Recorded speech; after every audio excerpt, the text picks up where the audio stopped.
Só as peças da Avalon Joias podem trazer elegância e sofisticação para todas as suas ocasiões.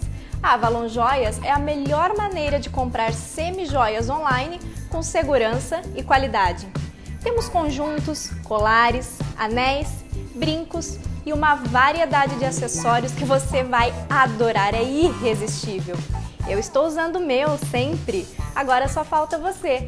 Para comprar é fácil, basta acessar www.avalonjoias.com.br. Eu espero a sua visita.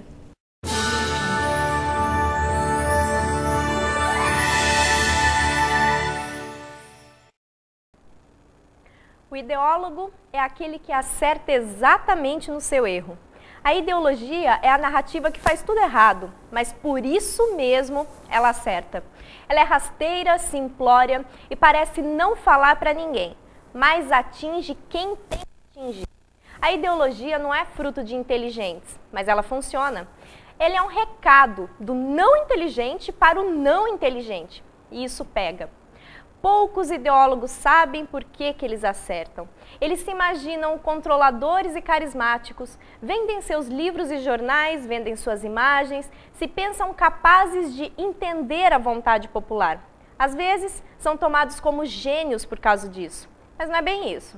O ideólogo tem uma momentânea identificação com as muitas pessoas que estão com eles, mais ou menos amorfas na sociedade, mais ou menos como baratas tontas que, correndo para lá, escapam de morrer debaixo de uma vassoura. Hoje, conversaremos sobre a ideologia da imprensa. Vamos falar sobre as propagandas preparadas por jornais e revistas brasileiros que vendem a si mesmos. Boa noite, seja muito bem-vindo à Hora da Coruja. Estamos ao vivo, mande sua mensagem pra gente. Paulo, muito bom esse assunto de hoje, né? Faz tempo que eu queria que a gente conversasse um pouco sobre propagandas, mas principalmente as propagandas que falam sobre aquilo que a gente deve fazer ou deve pensar, ou seja, as propagandas que vendem cultura. Exato. Essas são as que interessam, assim, absurdamente o Hora da Coruja. Sim, exato. Toda propaganda, né, é derivado de componentes, é derivado de conglomerados ideológicos, né? Só que a gente espera que a propaganda de cultura, que vende cultura, não seja. No entanto, quando a gente vai observar, ela é mais ideológica, né, do que as propagandas que não vendem cultura. Como se ela... É o que eu sempre digo, né? Quer dizer, quem mais lida com conceito é quem tem conceito. Exatamente. Quem não tem conceito nenhum, não tem... Quer dizer, quem mais lida com preconceito é quem tem conceito. Quer dizer, quem não tem conceito algum, tem menos preconceito. Né? É interessante, porque quem faz essas propagandas, essas agências de publicidade, eu não sei direito o que passa na cabeça dessas pessoas quando alguém chega para contratar um serviço, fala assim, olha, eu tenho um grande jornal, ou eu sou dono de um grande jornal aqui no Brasil, eu quero fazer propaganda desse jornal. Parece que a pessoa, tudo que ela usou de bom para fazer as outras propagandas de comércio, de roupa, de, sei lá, de sapato, e isso funciona para a escola também. Toda a questão cultural, propaganda de escola, propaganda de jornal, de DVD, de vídeo, seja o que for. A propaganda cultural, de um modo geral. A propaganda cultural no Brasil é muito ruim, ela é muito ruim. É muito ruim, só que ela é muito ruim para nós, né? Porque quando você vai ver o resultado dela, ela acerta, porque ela é feita por uma pessoa ruim para outras pessoas ruins. Ela atinge isso, né? o objetivo. Ela atinge o objetivo sem que o ideólogo, sem que o criador da propaganda saiba. É muito interessante esse mecanismo, que é também um mecanismo da ideologia. A ideologia, ela não é uma arquitetura pensada, ela é uma arquitetura que se põe sem ser pensada. As pessoas não se tornam ideólogas, elas caem como ideólogas. E elas têm momentos. Em determinado momento você funciona como ideólogo, depois você não sabe mais o porquê que você não pode funcionar no momento seguinte. Uhum. É como se perdesse o brilho, perdesse o carisma, porque naquele momento você fala aquilo que os nécios, como você, querem ouvir. Muito bom. Vamos ver umas propagandas dessas, então. Eu selecionei 3 propagandas que estão agora rolando aí na mídia. Antes de passar uma delas, eu vou começar com uma, a gente assiste, comenta sobre ela. Mas você sabe que a única propaganda que eu vi até hoje de produtos de cultura que eu achei legal foi da revista Piauí, quando ela foi ser lançada. Eu não sei se ela chegou a ser veiculada na TV, essa mesma propaganda que eu tô falando. É uma propaganda que a gente via, Paulo, quando a gente ia para o cinema. Quando você vai no cinema aqui em São Paulo, por exemplo, passam várias propagandas antes do filme. Uma delas era da revista Piauí, que era uma revista bacana, interessante. Naquele eu não cheguei nem a procurar essa propaganda, mas vamos ver então a primeira propaganda e depois a gente conversa sobre ela. Bah, pois é, dizem que no espaço não tem nada, tudo vácuo. Ah, me identifiquei, sabe? Igualzinho a minha cabeça, um grande vazio. Agora, se eu tivesse um cérebro como o seu, assinava o Estadão. É importante ficar bem informado e saber o que falar, né? Até no espaço. Vai que aparece alguém aqui. Sem cérebro, chamando terra, câmbio terra, responda. Informação com profundidade, análise e opinião. Quer saber? Estadão. Eu sou tudo que você não é. Eu falo e penso com a cabeça de outra pessoa. Não tenho opinião formada. Minhas reflexões, são breves, são superficiais. Mas a culpa não é minha. Eu juro que se tivesse um cérebro como o seu, tudo seria diferente. Não seria? Seria, né? Ou não? Estadão. Informação com profundidade, análise e opinião. Quer saber? Estadão. Interessante que quando eu vi a propaganda a primeira vez, eu não consegui nem prestar atenção na imagem. Eu prestei atenção no boneco. Porque o boneco é o exemplo de quem assina o Estadão. Meu Deus do céu, como que eles conseguiram acertar na pessoa que vai assinar o Estadão, né? O tipo da roupinha, aquela sobrancelha, assim. Eu consigo ver esse cara lendo o Estadão perfeitamente. Se colocasse qualquer outro bonequinho ali, não ia funcionar tão bem. Pelo menos nisso, o cara que fez a propaganda, ele realmente acertou. Mas isso que eu estou dizendo para você, não pense que esse cara que fez a propaganda é um gênio, não. Não pense isso, esse que é o grande. Se você, tanto é verdade que quando a gente porque essa é uma propaganda, né, que depõe contra ela própria, num primeiro momento, né, porque o leitor do Estadão é um cabeça vazia. Exato. Né? Então... Foi o que eu pensei da primeira vez, falei, gente, não nas duas propagandas. Né? Nas duas todas propagandas. elas, porque é uma série. É uma série. 3 só, mas tem um monte. Quer dizer, e esse boneco cada vez mais vai ficando mais burro. Ele dança até funk. Sim. Ele lê o Estadão e faz um funk. Faz um funk, fantástico. Né? Eu vou assinar o Estadão porque eu quero fazer um funk. Tipo, Valesca Popozuda lendo pra fazer um funk. Ele é um cabeça vazia, por isso ele lê o Estadão. Né? Quer dizer... muito depõe contra. Aí então você fala assim, não vai vingar. E vinga. Aí você fala, por que vinga? Por que dá certo? Dá certo porque o cabeça vazia que fez o personagem cabeça vazia que vai atingir efetivamente que é um cabeça vazia. Mas o interessante é o seguinte, é que a propaganda ela vai ao contrário. Ele fala, o boneco, eu sou um cabeça vazia, eu sou manipulado pelos outros o tempo todo. Se eu fosse você que tem cérebro, eu li o Estadão. Só que inverte totalmente. Por quê? Porque é o boneco falando com você. Seu cabeça vazia como eu, assina o Estadão. Exato. No final das contas é isso, né? Sim. Se você tivesse um cérebro, se você tivesse um cérebro, você não estaria escutando o boneco bobo. Não estaria escutando o boneco bobo. E aí você vê que o slogan da propaganda é conteúdo com análise, conteúdo. Com análises profundas. Análises profundas e conteúdos. Quer dizer, você que é uma pessoa completamente vazia, você vai ler o Estadão pra você ter, pelo menos fingir que tem alguma análise. Até porque tem uma das propagandas desse boneco, que o boneco fala assim, ei, você aí, toda vez que você entra no elevador, você fica lendo o recadinho do síndico? Não, leia o jornal pra você ter o que falar com o outro no elevador. Assim, meu filho, eu vou ter que assinar um jornal pra ter o que falar com o outro no elevador. Olha o tipo, né, da informação. Porque, de fato, né, a informação aí, a chamada análise profunda é a mais superficial possível. Por quê? Porque ela serve para você falar no elevador, que é quantos andares teria um prédio no Brasil? 25. Toda análise profunda do Estadão cabe em 25 andares. Ou seja, acabou a informação profunda. Em 1 minuto e meio você tem uma análise profunda. Quer dizer, é muito interessante isso pelo seguinte, né? Porque às vezes você fala assim, né? Gente, mas aquele candidato, ele fala como se ele fosse um intelectual, mas quem é intelectual sabe que ele não é. Mas quem não sabe o que é um intelectual pensa que ele é. Exatamente. Né? O Collor fazia muito isso. Né? O Collor,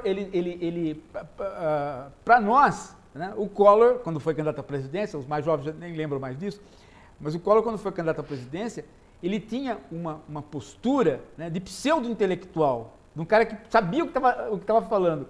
E ele fazia isso porque ele era exatamente essa pessoa, né, que punha o livro embaixo do braço e desfilava com o livro embaixo do braço, mas nunca abria. Né? Uhum. E ao fazer isso, né, ele ganhava exatamente o cara que também fazia isso. E que é uma parte grande da população. No Brasil é uma parte muito grande da população, né? E aí esse boneco do Estadão é isso, né? E quando você vê o leitor típico do Estadão e a polêmica que o leitor típico do Estadão se envolve, você percebe que ele é o boneco mesmo, né? Porque, veja, uma pessoa que fez propaganda para o Estadão e que é um leitor típico do Estadão é esse cantor que está lá que agora está em polêmica aí, batendo boca com o... Ah, sei. Tá, nem precisa falar o nome, já sei quem é. O grandão lá. É um animal grandão. Não. Ah, não. O outro animal lá, como é que chama? Animal não, como é que ele chama? Ele fez, você não tinha nascido ainda, ele fez uma propaganda do Caderno 2 do Estadão, o Caderno de Cultura, onde ele andava dizendo o que os jovens deveriam ler. Ele era o boneco da época. É o Nós Somos Inúteis lá. Sei. Ah, o Roger? O Roger. Ah, sim. O Roger fazia essa. Ele fazia. Quando ele estava quando ele era jovem, ele fez essa propaganda. Ele era o boneco. Ele falava o que tinha que ser lido. Você quer ver uma propaganda? E agora ele é exatamente o leitor do Estadão. Né? Ele está brigando com o Paiva a respeito da ditadura militar. Da ditadura, né? E você sabe o que você me lembrou? Tem aquela música do Martinho da Vila. Gente, eu não canto nada, tá bom? Então, que ele fala assim, deixa a vida me levar, a vida... Não é essa, não. Não é Martinho da Vila, desculpa. Eu adoro o samba, pagode, essas coisas, eu nunca sei. É o Martinho da Vila do vestibular? É o Martinho da Vila. Ele canta felicidade, passei no vestibular. Que na época era, ele fala, a faculdade, ela é particular. Na época era uma crítica, digamos assim, né? Existe o quê? Existe a universidade pública, a universidade privada. A universidade privada é uma merda no país. Então, eu sou pobre, pé rapado, tô feliz porque passei no vestibular. Passado alguns anos, essa propaganda, essa música se tornou propaganda. Uma universidade que não tem mais aqui, numa universidade que agora a gente pode falar o nome, porque ela desapareceu, que é a Uniban. Aí eu me chego lá, tô lá em casa, eu lembro que essa música era uma crítica às universidades particulares e tudo mais. Depois virou a propaganda dela. Tá ele lá, felicidade. Mas passei no vestibular. Mas isso que eu quero dizer, Paulo, como que uma pessoa que fez a propaganda, eu entendo que ela atinge. Por quê? Porque o cara que foi estudar ali, digamos assim, ele gosta do Martinho, talvez nem goste de Martinho da Vila, já seria muito cool. Mas ele tá nesse clima. Ele tá nesse clima. A cultura dele é essa cultura. E ele recebe essa música, fala, pô, que legal, ele tem uma música que ele tá na universidade, universidade particular. Mas a pessoa, eu fico me perguntando, se o cara que fez essa propaganda, tá lá na agência de publicidade, ele foi sacana, ele sabia dessa história que era o contexto ou não? Não. Ele simplesmente pensou assim, vai atingir o público, eu vou pôr ele pronto. Não. Ele mede por ele. Ele é o cara ele não é o intelectual, ele é o ideólogo. Ele mede por ele. Ele acha fantástico o que ele está fazendo porque ele é o cara que compraria aquilo ali. Então, é muito interessante isso, porque às vezes alguns gênios da propaganda são extremamente idiotas. O dono da companhia, às vezes não, mas o cara que está fazendo, o criador, e que tem fama e tal, às vezes é um cara extremamente limitado, que depois quando você vai conversar com ele, você fala, pô, mas como que esse cara acertou? Por quê? Porque ele não acertou por ele acertou naquilo que a gente chama de a característica da ideologia. A ideologia tem esta característica. Toda vez que a filosofia tenta circunscrever a ideologia, ela pega a ideologia por essa capacidade que a ideologia tem, né, de acertar no seu erro. O Adorno tinha uma frase muito interessante sobre isso, Fran, que era o seguinte, ele dizia assim que, às vezes, a melhor teoria é a teoria mais crua, é a teoria mais crua no sentido de mais tosca, né? Porque ela era melhor porque a realidade é tosca. Então a teoria mais tosca acaba sendo aquela que representa a realidade porque a espelha É que você sabe o que é? Eu acho que eu tô influenciada por aquela série Mad Men, a gente tava viciado nessa série, né? No Mad Men não tem nada disso, não. Tudo é muito pensado para ser feito, muito brilhantemente mas pensado tem para alguns ser feito. episódios onde aparece esse elemento. Tem. Alguns elementos onde o cara acerta sem querer acertar. Sem querer acertar. Mas eu falo nisso, muitos erram também, né? Então a gente fala, onde a gente pega que esse cara que faz se encaixa nisso que você falou do ideólogo? Quando, por exemplo, uma grande empresa de publicidade daqui de São Paulo, que sempre, grande justamente por sempre acertar nas propagandas e ser fantástico e fazer propagandas maravilhosas, fez uma para o Greenpeace, onde faz vários aviões atingindo as torres gêmeas, para dizer que é... Quer dizer, é de uma burrice extrema dele imaginar Se o episódio não fosse tão violento, ele acertaria. Ele acertaria. Porque muita gente, o anti-americanismo do brasileiro é grande. Ele acertaria. Ele só não acertou porque esse episódio, ele foi muito violento. Né? Então, e até atingiu todas as nacionalidades, né? Quer dizer, morreu ali gente de todos os países. Mas ele poderia acertar, sim. A ideologia tem essa característica. Ela anda pelas suas próprias pernas. Ela sai da cabeça. Ela abandona o produtor e ela anda pelas próprias pernas.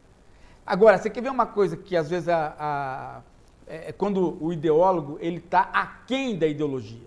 Né? Quando a ideologia é tosca, mas o ideólogo é tão tosco que ele erra mesmo.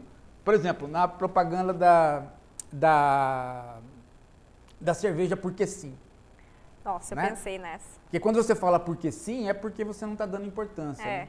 Exato. E aí ele se ferrou mesmo, porque ele teve que reconstruir a propaganda e depois dizer porque sim, porque é gostosa, porque não... Ele teve que dar as razões, né? Porque no primeiro momento ele desqualificou, ele desqualificou o produto. A gente lembra do Marcelo Taz falando, né? Porque o tal, assim, o Zequinha ficava perguntando toda hora, né? No Castelo Rá-Tim-Bum. Toda hora pergunta, e chegou uma hora e fala assim, porque sim, né? Fala, porque sim, não é resposta. Você veja Aí o cara me vem e faz uma propaganda onde você dá a resposta do porquê sim. O cara deve ser tão jovem que nem o Castelo Rá-Tim-Bum ele assistiu. Castelo Rá-Tim-Bum? Agora, deixa eu falar uma coisa pra você. O problema da filosofia não é o de tomar a ideologia para ver se ela acerta ou não acerta. O problema da filosofia é tomar a propaganda como ideologia para ver o que é a ideologia. A gente tem que tomar cuidado com isso, porque muitas vezes o Paulo e a Fran estão discutindo, estão conversando lá, para ver o grau de êxito da propaganda. Não, nosso objetivo aqui não é esse, o grau de êxito. Para nós tanto faz, nós não somos publicitários, nós somos filósofos. Nós queremos entender a ideologia, saber as características dela, para poder lidar com ela. Né? Esse que é a tarefa que a gente faz, que é a tarefa que eu fiz naquele livrinho lá, a Filosofia como Crítica da Cultura. Né? É uma tarefa de, não é criticar a ideologia, mas fazer uma leitura do jornal e da TV que possa fazer com que a ideologia não escape do olhar de quem lê. Né? Então, eu peguei alguns textos e sem apontar, falar, isso é ideológico. Não quis fazer isso. Eu quis fazer a leitura de modo que o sujeito que aprenda a ler e ver que ele pode tirar dali, às vezes da coisa mais tola, um aprendizado. Exatamente, que é para isso que serve a filosofia, né, Paulo? Porque ele isso pode, que a gente insiste aqui no programa. Ele pode mapear o ideológico. Né? Uma das questões que você fala sobre o intelectual, sobre essa figura do intelectual, porque é o que paira na consciência das pessoas, é que o intelectual é aquele que anda com o livro embaixo do braço e fica o tempo todo repetindo frases de efeito. Sim. Né? Que no caso dessa propaganda parece muito bem isso. Aí ele fala, uma das coisas que ele fala assim... eu preciso de uma frase para falar. Né? Exato. E nada melhor do que... Uma frase de impacto, uma coisa assim. E nada melhor do que essas frases que a imprensa conservadora solta, né? Tipo, aquela lá que agora pegou, né? Chamar todo mundo de esquerda caviar, né? Esquerda caviar. Pegou tanto, né, nas pessoas mais incultas que pegou um juiz que é inculto. E ele fez uma sentença usando essa expressão. Nossa, não. Né? E aí ele foi ridicularizado pelos próprios juristas. Né? E é engraçado que esse é o tipo de informação profunda que se chama, que é pra você falar no elevador. Então o cara vai falar pra você assim... Não pense pela cabeça do seu vizinho, pense pela cabeça... O vizinho chega pra você lá com uma estrela, tá lá o vizinho fazendo campanha pro PT, né? Com uma estrelinha que... Aí chega assim, essa esquerda caviar, você vai votar nessa esquerda caviar? Né? Nossa, acabou, já chegou no seu andar, vai embora pra sua casa também. Já falou tudo, é um sábio. Nossa, é um sábio. Uau, né? Saiu é um com... sábio. É um sábio. Ele, na verdade, esse tipo de pessoa não critica, ele impede a crítica. Né? Ele impede a crítica. Na verdade, ele faz o jogo do adversário. Um cara que faz isso, ele faz o jogo do PT. Ele não critica o PT, porque ele impede a crítica. Ele põe imediatamente o militante do PT já isento da crítica. Por quê? Porque o que vier dali é essa bobagem. Né? Então, esse cara, eu não preciso nem responder a ele. Né? Ele está desqualificado por ele mesmo. Por quê? É interessante isso, porque quanto mais ideológico é um sujeito, menos os partidos políticos o querem. E ele não sabe disso.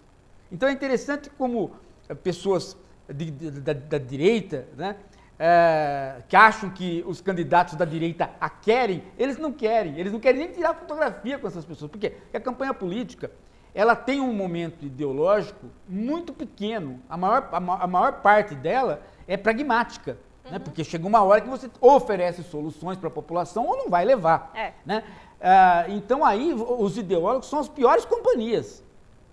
Então, por exemplo, o Serra perdeu eleições por conta de ideologizar campanhas. Começou a tirar fotografia com o Reinaldo Azevedo, né?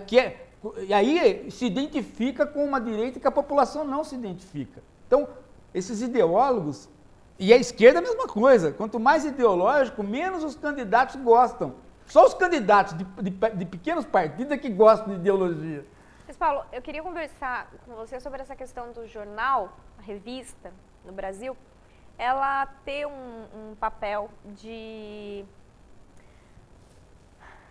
A gente conversou sobre isso com o Eugênio Butti, se eu não me engano. Sim, aqui no Hora da Coruja.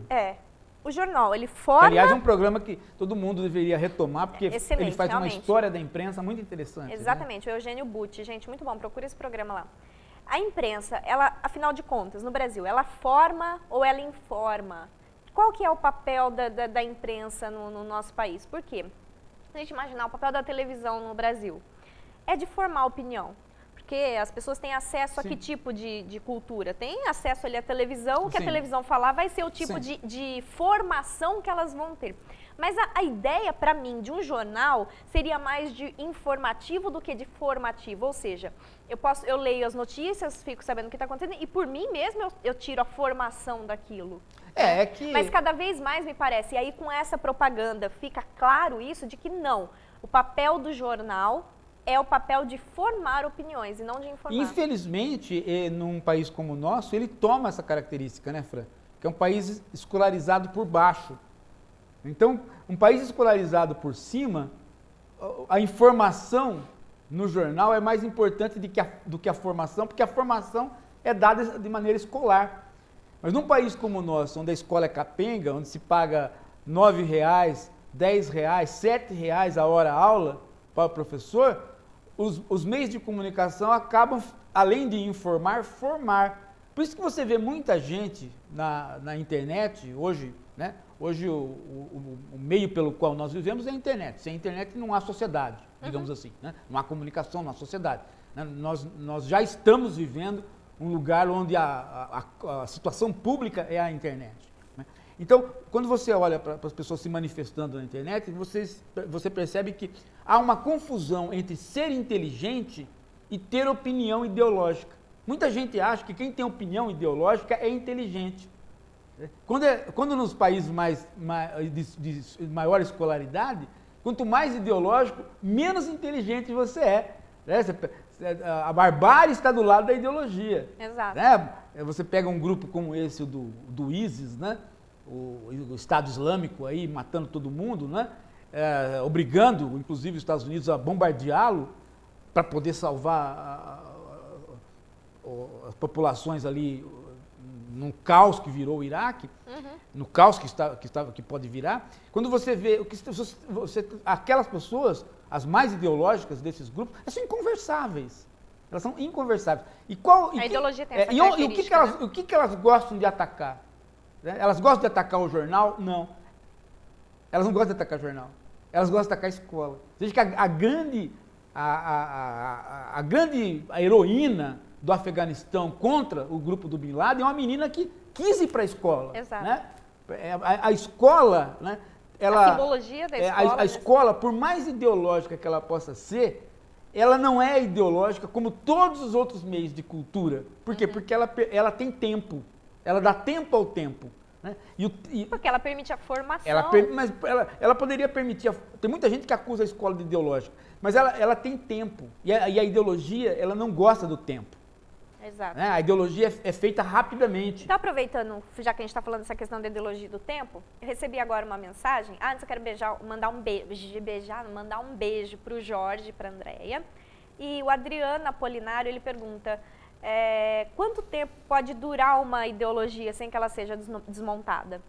A ideologia tem a característica de toda vez que ela é desmontada, ela se reconstrói, ela é uma, como é que se fala? A ideologia, ela tem essa característica de minhoca, né? Você separa, em vez de você matar, você tem duas.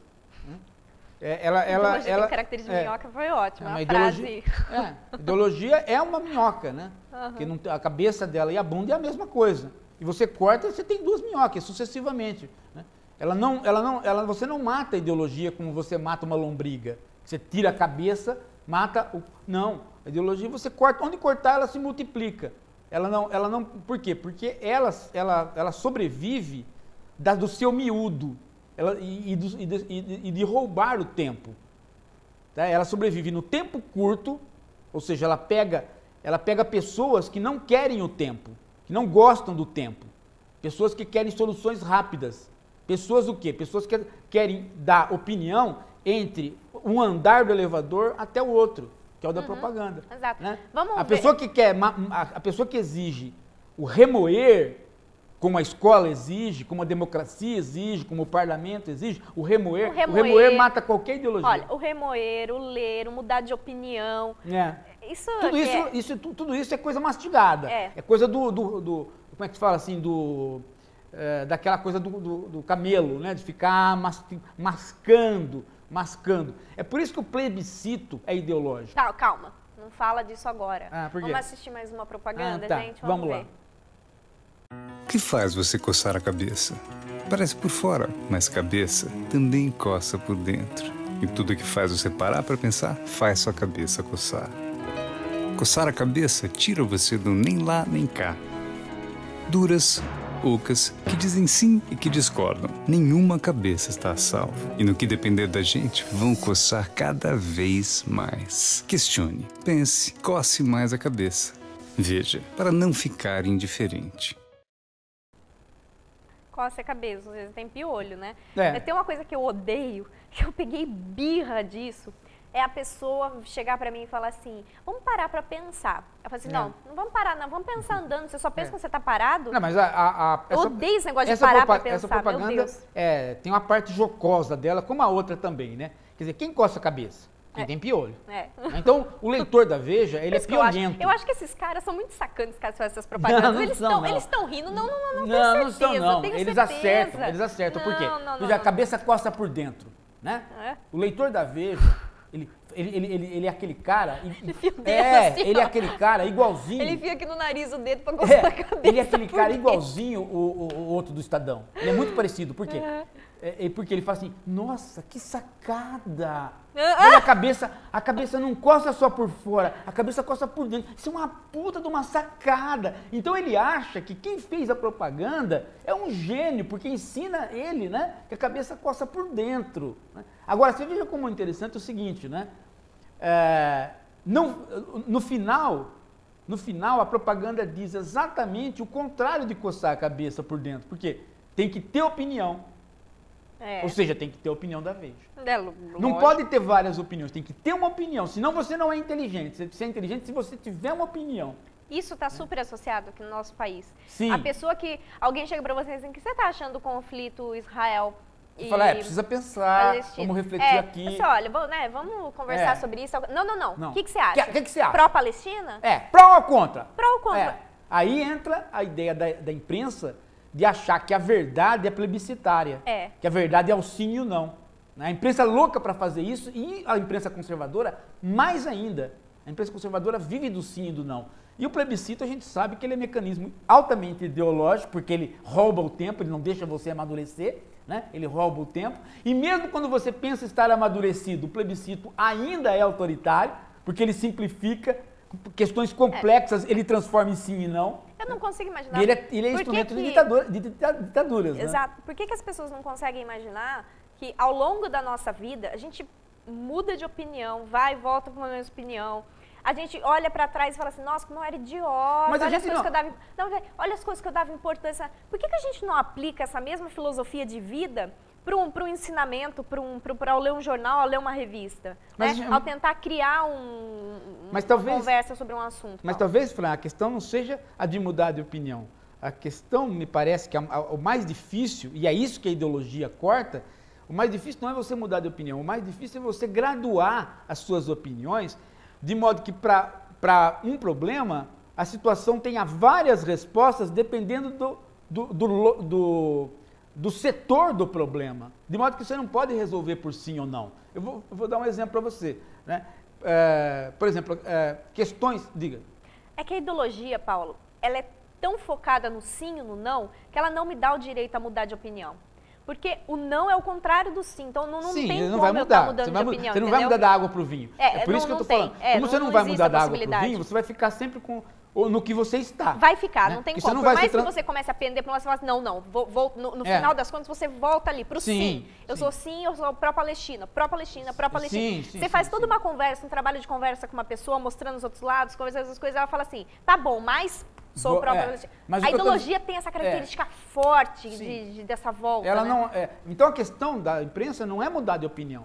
A questão de que a imprensa corta, a imprensa ideológica corta, e a propaganda da imprensa ideológica corta também, é que ela não permite a graduação. Ela não permite dizer a seguinte coisa para você. Olha, veja como o problema não é um. O problema é sempre maior do que um. Um problema sempre se distribui em 4, 5, 6. Um dia o Andrei estava aqui conversando com a gente a respeito do Sócrates, e ele falou uma coisa interessante que é verdade. O Sócrates sempre tira de uma questão 4, depois ele tira 8. Ele, ao invés dele... É uma célula se reproduzindo. Porque é exatamente isso, né?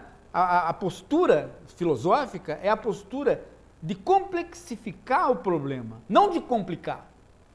Complexificar não é complicar. Tem gente que fala, o filósofo complica tudo. Não, ele complexifica. Por quê? Porque a realidade muitas vezes exige o complexo. Por exemplo, você fala assim, o menor de idade... Pera, calma. Menor de idade é uma coisa muito grande. Vai do 0 aos 18. Né? Então pronto, não tem solução para o menor de idade. Tem solução para faixas de idade, e você tem que pensar faixas de idade separadamente, condições econômicas. Pronto, aí o cara fala, não, você é contra ou a favor de que o menor pague na prisão. Ele não quer entender que o menor de 16 não é um menor de 15. Né? Ele não quer entender nuances. E não entender nuances, ou participar do entendimento de nuances, para ele é complicar, para o filósofo é complexificar, porque a realidade é complexa. Exato. Antes de responder algumas perguntas e a gente continuar a conversa, vamos assistir a última propaganda? Assim a gente já fala no geral de todas as 3 que a gente selecionou. Vamos dar uma olhadinha nela. A legalização das drogas deve ser cautelosa e gradual. O ponto de partida deve ser a maconha, com limitações e campanhas educativas parecidas com as do álcool e as do tabaco. Mas nenhuma dessas medidas deve ser aplicada sem plebiscito ou referendo. A produção e a venda dessas substâncias, se taxadas e controladas, podem gerar recursos para prevenção e tratamento. O uso de drogas não deve ser considerado crime, e sim uma questão de saúde pública. A Folha é a favor da legalização das drogas. Eu não. Concordando ou não, siga a Folha, porque ela tem suas posições, mas sempre publica opiniões divergentes. O Supremo Tribunal Federal fez bem ao admitir interrupção de gravidez de feto anencéfalo. Mas a descriminalização do aborto em outras situações precisa ser decidida em plebiscito ou referendo. As políticas de planejamento familiar e a difusão da pílula do dia seguinte precisam ser estimuladas, o que reduziria assim os casos de aborto. O aborto deve ser tratado como uma questão de saúde pública e de direitos da gestante. A Folha é contra a criminalização do aborto. E eu também. Concordando ou não, siga a Folha, porque ela tem suas posições, mas sempre publica opiniões divergentes. Não deve haver reserva de vagas a partir de critérios raciais, seja na educação ou no serviço público, mas são bem-vindas experiências baseadas em critérios sociais objetivos, como renda ou escola de origem. A Folha é contra as cotas raciais. Eu também.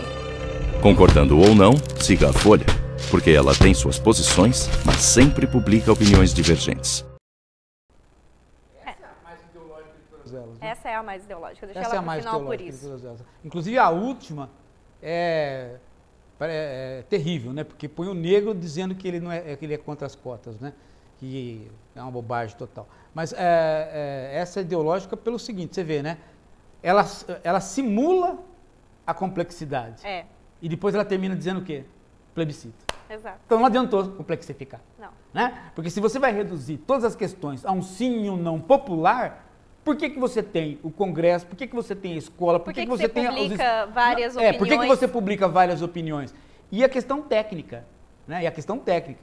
Por quê? A questão técnica às vezes não permite você o sim e o não. Às vezes tem que ser sim e não, às vezes tem que ser sim e sim e sim, em vários tópicos, né? Quer dizer, a complexidade não permite o sim e o não. Mas toda discussão, você veja que eles pegam temas que parece que ele está fazendo uma grande discussão complexa, né? Então você fala assim, olha, a Folha é mais inteligente que o Estadão. Veja como ela aprofunda mais na propaganda dela. Aí ela termina pior do que a do Estadão. Por quê? Porque ela termina com o plebiscito. Sim. Tudo tem que ser resolvido pelo sim e pelo não. Ou seja, a noção de verdade do jornalismo brasileiro ainda é a noção de que a verdade tem duas caras. Então a verdade nasce do quê? De você mostrar um lado, mostrar o outro lado, depois perguntar para quem ficou ouvindo qual lado você quer. Né? Que é o quê? A grande crítica do programa do Bial, aquele programa que chama Na Moral, a grande crítica dele é isso. Não, inclusive falaram que uma das discussões agora... Ele mostra um lado e mostra outro lado. Ele acha que com isso ele está fazendo ele tá fazendo alguma coisa de ordem intelectual. Ele não está. Ele está fazendo alguma coisa da ordem do mais popularesco. E o mais interessante ainda, a gente tem uma hora de programa aqui, que é a Hora da Coruja, pra gente discutir. Geralmente só eu e o Paulo, ou talvez mais um convidado. O pessoal reclama que não tá dando tempo, a gente não conseguiu conversar sobre tudo, não conseguiu fazer os debates. Por mais que a gente continue na internet, por mais que sempre tenha texto no blog, inclusive vai lá para dar uma lida. Quer dizer, a discussão nunca para aqui, nunca começa aqui, também nunca para aqui, né? Sim. E aí eu fico imaginando o programa Na Moral, onde são 30 minutos, tirando as propagandas, o que 20 e poucos minutos aproveitados de programa, onde você joga um tema como pena de morte, você coloca 20 convidados para falar sobre o tema, e o convidado cada um dá uma palavra, vai falar uma coisa, como por exemplo assim... frase de impacto, aí naquele sentido de frase de impacto. Quando alguém tenta fazer uma discussão no programa Na Moral, ele é cortado. Não é por questões televisivas, não. Não é por questões televisivas. Porque o programa antigamente, agora é ao vivo, mas esse programa já foi gravado, ele já foi editado. Quer dizer, o programa nas outras temporadas, ele era editado, então você poderia ter pego uma discussão maior. Não é, porque não é esse o interesse. Não só não é o interesse, não se sabe fazer outra coisa. Não se sabe fazer outra coisa. Porque se você deixar os participantes, e mesmo o próprio Bial, irem mais além, não sai nada. Você espreme, não sai nada. Por quê? Porque esse pessoal, é o que eu digo, a ideologia é um pouco isso. Né? Ela é o simplório falando para o simplório. Se você espremer um pouco, não há mais o que dizer. Então é melhor não dizer, porque não tem mesmo. É melhor dizer no elevador só, então. É melhor dizer só no tempinho do elevador. Agora, essa da Folha aí me deixa mais... é a que mais como é que se diz? A que mais me dá asco, a que mais nojenta delas é essa da Folha. Porque ela simula a discussão. Simula. Né? E, portanto, a palavra simular tem mais a ver com a ideologia do que qualquer outra coisa. Né? Ela já é ideológica desde o início, porque ela começa a mentira. Outra coisa, a Folha publica outras opiniões. E daí? Né? E daí, se ela tem 20 colunistas que falam um monte de coisa, né, e depois no editorial dela, ela tem a posição dela, isso não muda em nada o conceito de verdade que ela tem. Qual é? A de dupla, sim e não. Né? Não muda em nada. Então, qual é o avanço para o conceito de verdade? Qual é o avanço para você escapar da ideologia? Nenhum, pelo contrário. Você está mais envolvido ideologicamente ainda. Porque você está desde o início simulando uma discussão que não vai resultar na complexidade, no aprendizado, vai resultar no sim e no não. E o sim e o não, Fran, nunca são bons. Nunca. Não tem como você decidir as coisas com sim e não. Por exemplo, vou dar um exemplo claro para você. O rodízio na cidade de São Paulo. Você é a favor ou contra? Se você responder sim ou não, você vai estar errando dos dois lados. Não é? Porque tem uma série de questões. Tem, exatamente, né? não tem como responder sim ou não. Ele pode ser instituído de que horas a que horas. Ele né? Ele tem vários benefícios. Ele tem vários benefícios de várias. Porém, tem outras cidades que já resolveram de outro jeito. Ele impede outras soluções. Ele impede outras soluções. Entendeu? Então, você não tem como dizer. O que eu estou querendo dizer é o seguinte: o nosso mundo plebiscitário é ideológico. E a nossa política é ideológica por ela ser plebiscitária. Vou dar um exemplo. Nós estamos em campanha eleitoral. Para quem que nós vamos votar? Para algumas pessoas que nós escolhemos? Não. Por quê? Porque elas já foram escolhidas. Uhum. Nós vamos fazer um plebiscito entre dois. Nós vamos falar de novo sim e não. De novo nós vamos votar útil. Tanto Alguém escolheu esses candidatos que estão aí? Não. Só o poder econômico e o caciquismo escolheu. Por isso, qual o grande comentário das pessoas?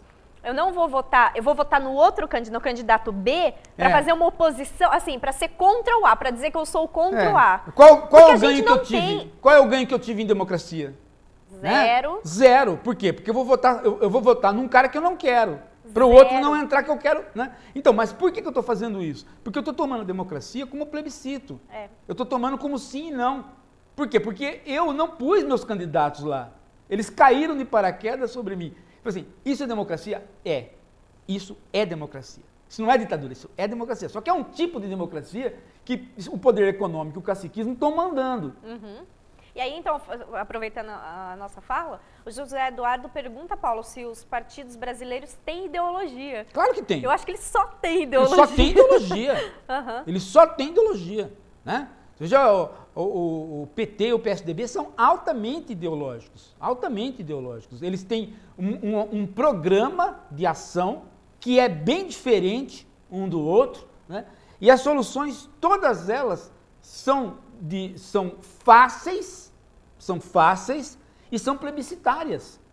Todas elas. Né? Por exemplo, o cara chega lá e fala assim, Lula criou tantas e tantas escolas. Pronto, acabou. Você tem que ser a favor de criar escolas ou você é contra criar escolas? Fernando Henrique criou poucas escolas, o Lula criou mais escolas, então tem que ser a favor do Lula. Só que a discussão não é essa. A discussão filosófica é como que as escolas foram... Quer dizer, o Fernando Henrique não criou escolas, então está fora da jogada. Mas isso não carreia meu voto para o Lula porque criou escolas. Por quê? Porque tem que discutir como é que essas escolas estão funcionando, se estão funcionando. Exatamente. Entendeu? Então aí o plebiscito não vale.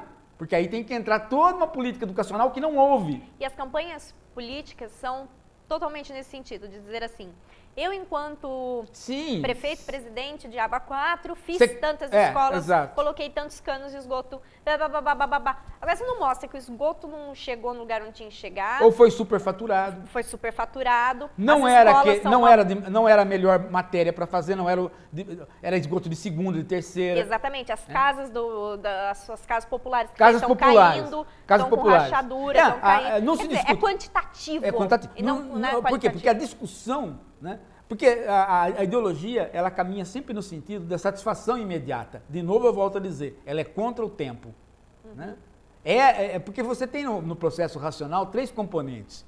Você tem eros, você tem o logos e você tem o cronos. Você tem tempo, cálculo e afetividade.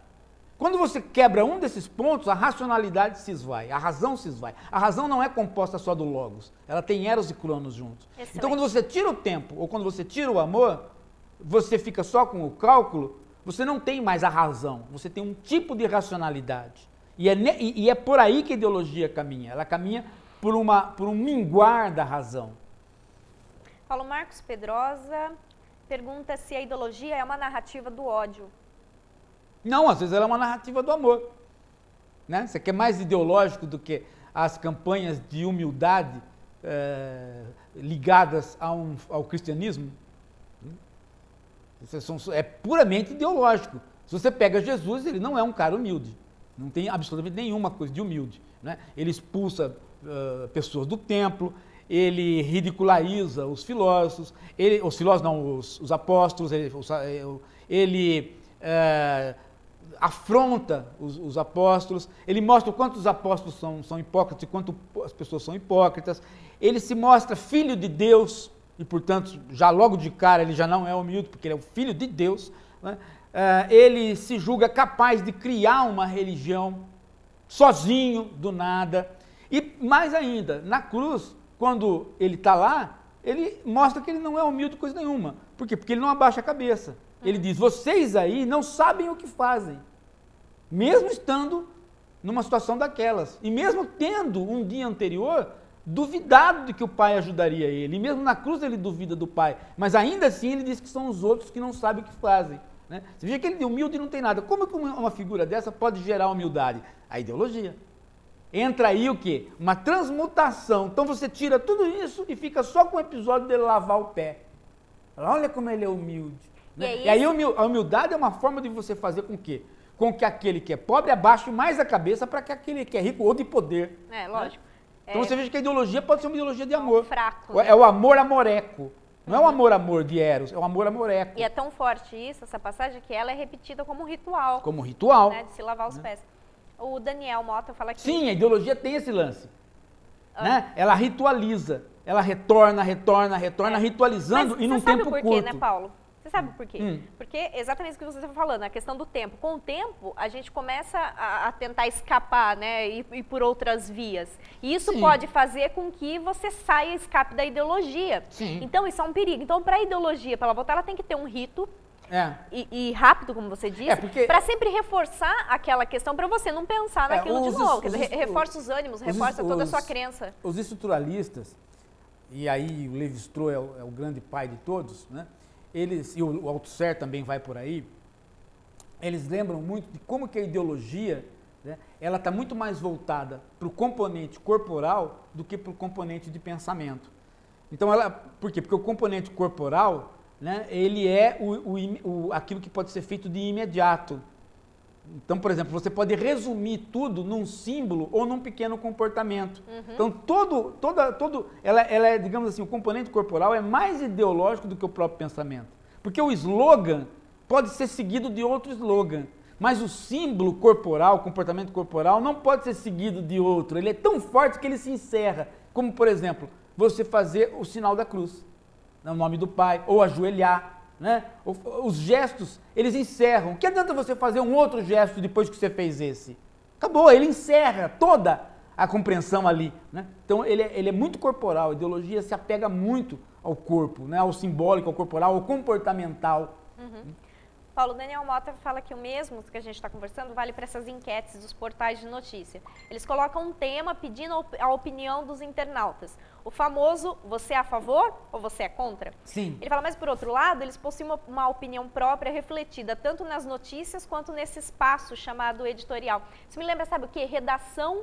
Isso é uma coisa que eu peguei uma raiva disso. Redação de vestibular. A redação do vestibular recorta trechos, né? De um a favor, cada vez mais.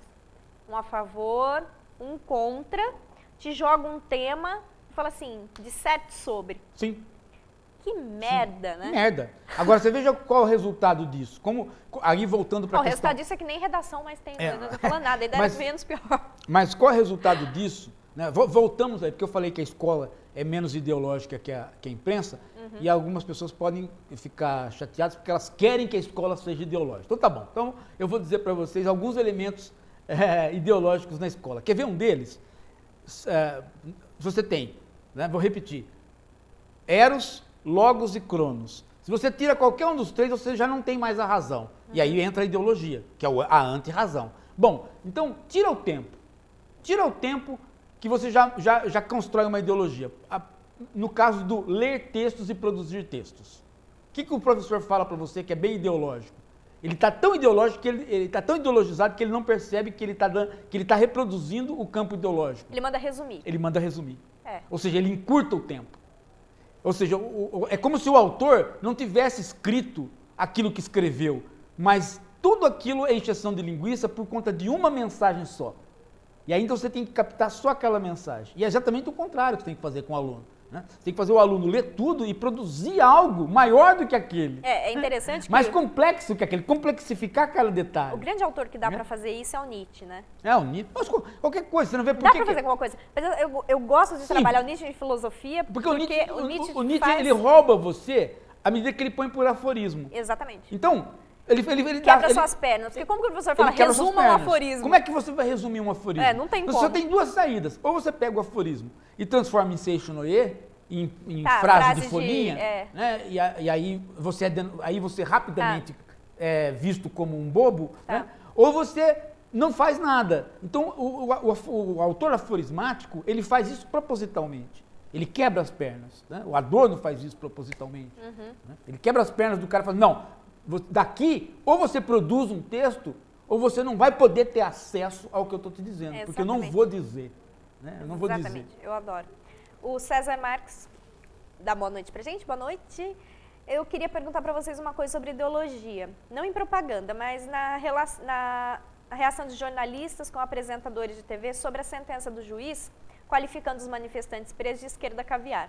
A esmagadora maioria desses profissionais de TV, criticou o desembargador Ciro Darlan quando ele soltou os manifestantes, ao invés de criticarem o outro juiz por ter posto esse tipo de jargão ideológico numa sentença que deveria ser totalmente técnica. Portanto, aí ele fala, portanto, tais apresentadores jornalistas estariam atrelados a um tipo de ideologia? Quem está atrelado a um tipo de ideologia é ele. Ele. Por quê? Porque ele está tão ideológico que ele não leu. Ele está tão querendo essa resposta como sendo um sim de nós que ele não leu. Não é verdade isso que ele diz. Se ele ler a imprensa, ele vai ver que a própria Folha de São Paulo fez um editorial contra este juiz. Olha só, né? Ele está tentando denunciar a ideologia, mas ele já está ideologizado. Ele fala que a esmagadora maioria. Não é verdade. Se ele ler a imprensa, ele vai ver que o juiz foi, sim, criticado pelos pares, por várias pessoas, e, inclusive, a Folha de São Paulo fez um editorial contra ele. Olha só, né? Eu sei o porquê. Porque na internet rolou isso. Mas aí que tá. Mais fácil aí que tá. Olha onde a gente escapa. Eis aí o problema. De novo é o tempo. Ele não quer investigar, ele quer pegar pronto no Facebook. Aí ele pegou isso pronto no Facebook e veio com isso. É ele que está ideologizado. E a gente está caindo cada vez mais nisso mesmo. Isso é perigoso. Fala, eu tô procurando aqui uma outra mensagem. Que mensagem você está procurando? Desculpa, é que tá... Perdeu uma mensagem. De vez em quando vai um pouquinho mais lento aqui do que... Porque tem muito. Porque tem, é bom sinal, porque tem muita gente está chegando de pacote. Começa a chegar um monte de notícias de pacote. Você sabe que eu não tinha visto ainda as coisas no Facebook. Como eu acordo, a primeira coisa que eu faço é ler vários jornais, e pelo menos fuçar em vários jornais. Eu não tinha visto que no Facebook estava rolando isso. Eu até achei estranho, porque quando eu cheguei pelo Face, eu vi assim, mas caramba, toda a imprensa noticiou o contrário, né? Uma das coisas que as pessoas podem fazer para tentar escapar de mecanismos ideológicos, é deixar aberto no computador, para ler de manhã, cadernos culturais do exterior. Ah, sim. Porque aí você não cai na notícia do Facebook, não cai na notícia da imprensa brasileira. Você vai, e também não cai na imprensa internacional, você vai para os cadernos culturais da imprensa internacional, que são mais mastigados. Então você já tem um panorama que, se depois você vai para o ideológico, para o mais miúdo, mais para o ideológico, você já tem um panorama melhor, né, qualificado, que não é da imprensa internacional, mas das revistas internacionais. Né? Por exemplo, aquele fantástico blog das universidades americanas, né, que é o All Daily. O All Daily. All Daily, né? O Alldaily.com. Alldaily.com é muito bom. .org ou .com, não sei. Não lembro, enfim, All Daily. É só jogar no Google, o All Daily, se você deixar ele aberto todo dia, você entra nele. E outra coisa, né? Os brasileiros, é muito gozado isso daí, né? Quer dizer, tem muita gente que passa o dia inteiro escutando música em inglês e entende as músicas. Depois você fala para ele, vai na imprensa internacional, mas eu não sei inglês. Né? Gostar dessa atitude do jovem também. Paulo, é o Daniel que está falando aqui na entrevista dos candidatos à presidência no Jornal Nacional. Ele tem notado que quando os candidatos são questionados sobre temas delicados, como a AES e o aeroporto, eles não respondem à questão, mas contam fatos particulares, méritos de pessoas próximas ou do governo em um estado. O que dizer sobre isso? Não, aí já não é ideologia, né? Aí é o cara que não pode ser candidato. É o liso. Não, aí não pode ser candidato. É o famoso candidato tem um liso. Cara que não pode, tem um cara que não pode ser o candidato. Ele Mas... só é candidato por conta do caciquismo e do poder econômico. E ele não pode ser. Numa situação mais democrática, ele não seria candidato. Né? Por exemplo, eu vou me lembrar um fato aqui. Quando começou a democracia no Brasil, agora na redemocratização, teve uma, em 1989, o Lula foi candidato a presidente da República e o seu vice foi um senador do Rio Grande do Sul, o Bissol. E o Bissol, por conta dele ter um problema na propaganda, ele teve um probleminha acusaram ele de ter uma coisa ilegal, alguma coisa ilegal que era uma coisa a menor possível, como é que diria assim, era um detalhe que hoje ninguém levaria em consideração. Mas como o poder econômico e como o caciquismo estavam bem diminuídos naquela época, porque estava entrando para a democracia, então a democracia ainda não tinha formado os seus caciques e o poder econômico estava atônito, não sabia em quem apostar ainda, né? Naquela campanha, o Bissol foi tirado da vice, já estava acontecendo a campanha, já estava saindo junto com o Lula, e ele foi tirado pelo próprio partido. Né? Ele foi tirado pelo próprio partido. Quer dizer, isso hoje não acontece mais. Se você denuncia um cara, ele continua candidato. Por mais que eu não goste da forma que é feita essas... Então, esse não é questão ideológica, é questão que o cara não poderia ser candidato.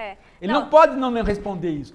No passado, se ele respondesse isso, se ele se esquivasse de uma questão, o próprio partido o tirava. Agora não mais. A gente vê até, eu vi essa reportagem, o William Bonner falando assim, não, mas não foi isso que eu te perguntei, responde o que eu perguntei. Mas por mais que ele faça isso, aí o candidato de novo dá uma esvaziada e aí fica na mesma. Não, mas aí isso é importante.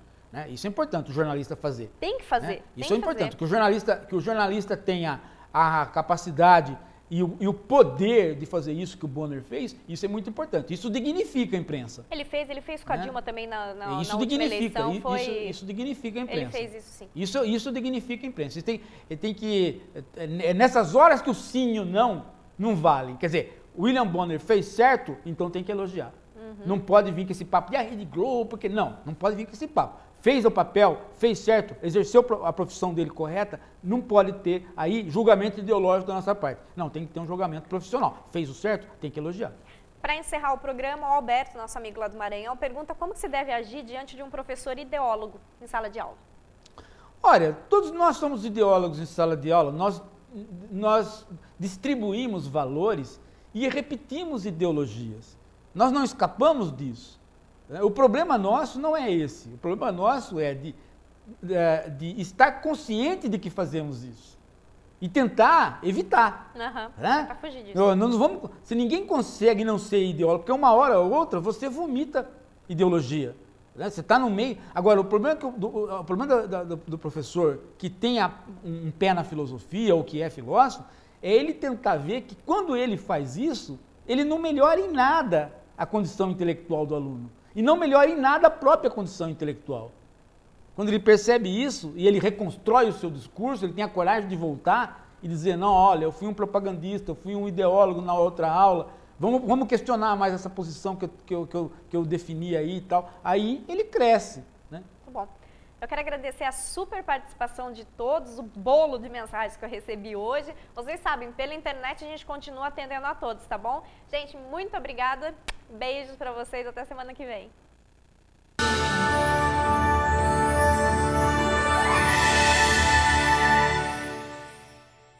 O Hora da Coruja terminou aqui, mas os seus estudos não precisam parar. Você pode adquirir o novo livro do filósofo Paulo Giraldelli Jr., A Filosofia como Crítica da Cultura. Nele você vai encontrar temas muito interessantes sobre a televisão brasileira, a sociedade e a cultura, como o Big Brother Brasil, o Pica-Pau e muitos outros assuntos. Você pode pedir o livro diretamente para o livreiro da sua preferência ou então acessar o site de qualquer editora do país. Com certeza eles já têm. Só falta você ter esse livro, não é mesmo? Então compre já!